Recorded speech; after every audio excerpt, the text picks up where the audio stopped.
Hello everyone, thanks for tuning into Sims Workshop. I hope you're all having a wonderful day. So, today we're going to be reviewing The Stars Are Dying, and I have some mixed feelings about this book. So this is a book that I read for my virtual book club, Read with Sims Workshop, on Discord, Fable, Storygraph, book clubs, wherever. I love to chat about books, and I will always chat about books. And I have to say I was somewhat disappointed with the book. It didn't live, I had really high expectations for it, and it just didn't quite live up to those expectations. But I still liked it, and I'm still going to, read books 2 and 3. I actually really want to read books 2 and 3. But my grievance with the book is clearly Chloe. I think she's really good at writing characters, because all the side characters, Cassia, Nyte, pretty much all of them, I think, had really good voices, and I think they had really good character dynamics, and I really thought that the side characters shined a lot, especially Nyte. Like, you really don't know what to do with Nyte. Like, do you love him? Do you hate him? Do you trust him? Do you not trust him? Like, what do you do with Nyte? He's a very compelling character. However, Astraea herself falls very, very flat as a character, and as much as that is kind of a deterrent, it makes sense. I think it could have been maybe done in a little better way, but it makes sense. So, Astraea, the story is loosely based on the story of Astraea. I'm not going to go into it. Very fascinating. Look it up.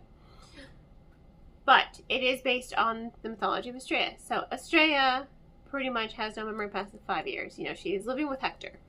Living, quote unquote, with Hector. He found her. She had amnesia. She knows nothing. She remembers nothing. She doesn't know who she is, where she came from. She knows nothing of her past, right? She only knows what Hector has told her.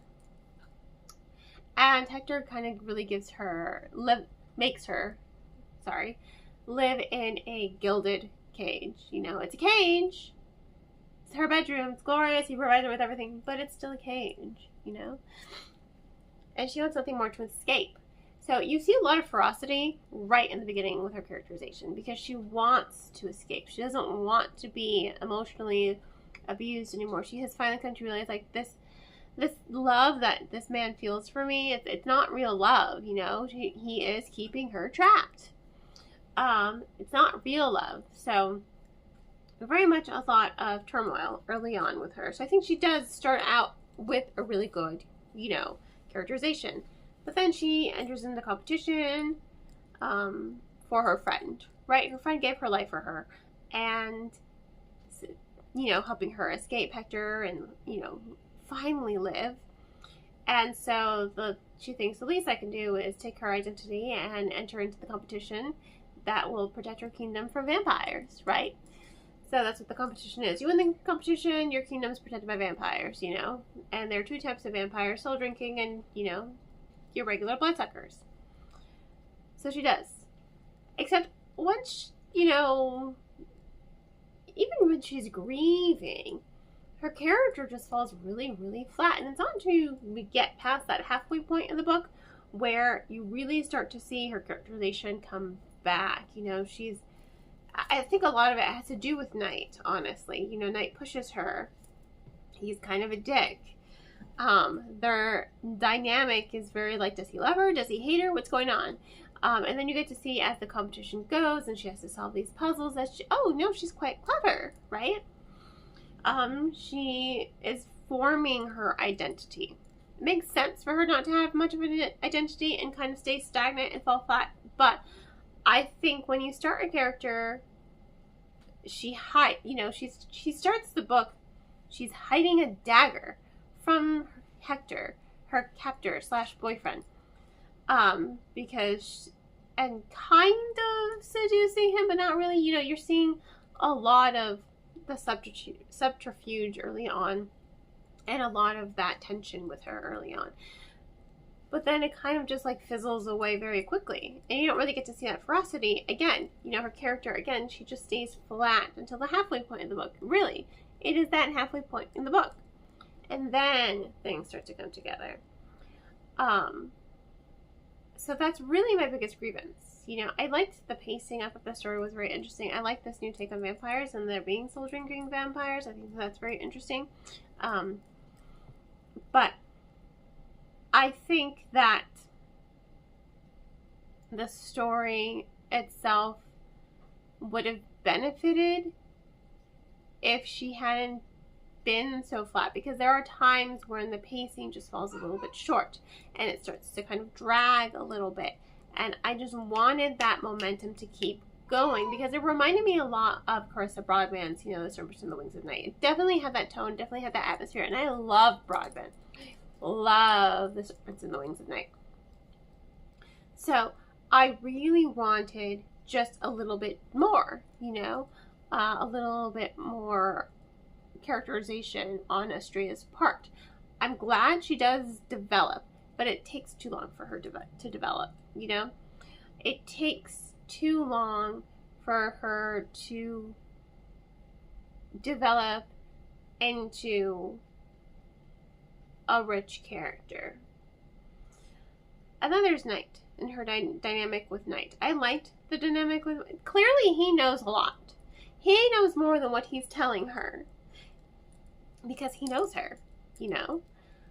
And I just...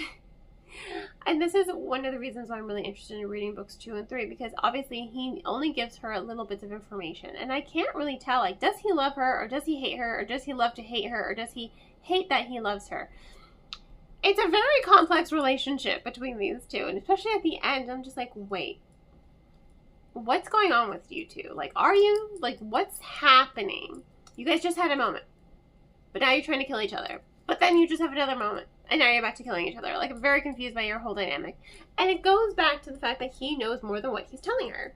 You know, there's a lot of secrets. There's a lot of gatekeeping there, especially coming from him. And that part did annoy me a little bit. And I just wanted... I felt what she was feeling, so that was good. You know, I do like empathizing with my characters. So I think the ending, it felt a little bit too rushed, I will say. So there are parts in that first half of the book that felt a little too slow and, you know, kind of dragged a little bit. And then there are parts near the end that felt a little too rushed, honestly. And I'm just sitting there thinking to myself, and I had to reread, you know, those last couple chapters. I'm like, wait, how did we get from here to here? And again, it's because he knows more than what he's telling her. So she still doesn't even have all the facts. So she's as confused as you, the reader, are. And I'm just like, what's going on? What is happening? Where is book 2? Kind of scenario. So I think, as much as I like the pacing overall, I think the book does suffer from some pacing issues early on and at the end. So, you know, for about 50% of the book, the pacing is really good.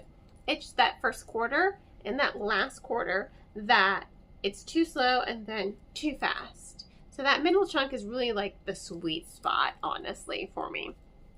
With the storytelling and the characterization and the character growth. You know, you're finally getting everything.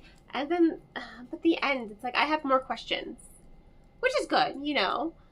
Especially when it's part of the series, you don't want everything answered early on. So, I'm glad that there are some questions still, but I feel like nothing was answered.